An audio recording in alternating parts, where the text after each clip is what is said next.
Hello বন্ধুরা, good afternoon. তোমরা সবাই কেমন আছো? আশা করি ভালো আছো। আমরাও মা মনসার দয়ায় অনেক অনেক ভালো আছি। আর মাকে এই প্রার্থনাই করি তোমরাও যেন ভালো থাকো, সুস্থ থাকো।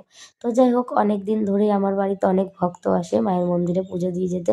দেখো, যে যেরকম মনস্কামনা করে তার সেটা পূরণ হয়, তো এসে পুজো দিয়ে যায়। তো আজকেও সেরকম একজন এসে দুধ কলা আর সন্দেশ দিয়ে পুজো দিয়ে গেছে। তো সেই পুজোগুলো দিতেই আমার দেরি হয়ে যায়। কি আর করা যাবে, কিছু তো করার নেই বলো।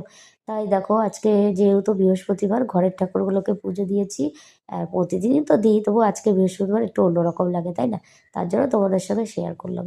আর এদিকে সকালে রান্না হয়ে গেছিলো, ছেলেকে ভাত দিলাম, তার সাথে কড়কড়া করে মাছ ভাজা, মানে রুই মাছ আর বেগুন ভাজা। তো ও তো খেয়ে খেলা করছে। এবারে দুপুরে রান্না কমপ্লিট, ভাত তো আগেই হয়ে গেছে দেখতেই পেলে।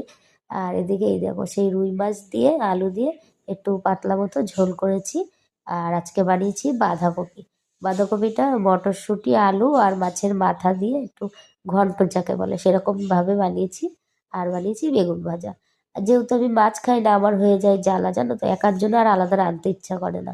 তাই একটুখানি বাঁধাকপি সিদ্ধ তুলে রেখেছিলাম, তো সেটাই একটু জিরে গুঁড়ো দিয়ে নামিয়েছি আর কি, মানে কোনো রকমে নিজের জন্য বানিয়েছি।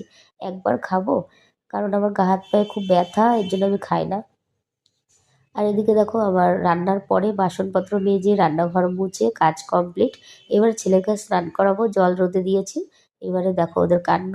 আমার ছেলে খেলা করছে, আর পাশে ওই যে কুকুরছানা থাকে আমাদের বাড়ি, সে তো এরকম আর কি খেলা করছে, দুষ্টুমি করছে ওর সাথে, আমার ছেলের সাথে। তো আমার ছেলেকে বললাম, বাবু দেখ, ভালোই বডিগার্ড পেয়েছিস তুই। তো ওরা দুজনে এভাবে খেলা করছে।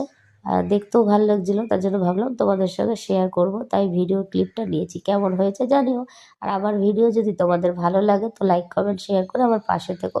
তোমাদের একটা ভালো কমেন্ট আমাদের নতুন নতুন ভিডিও বানানোর জন্য উৎসাহ জাগায়। আর তোমরা এইভাবেই আমার পাশে থেকো, সাপোর্ট করো, সাপোর্ট ব্যাক অবশ্যই পাবে।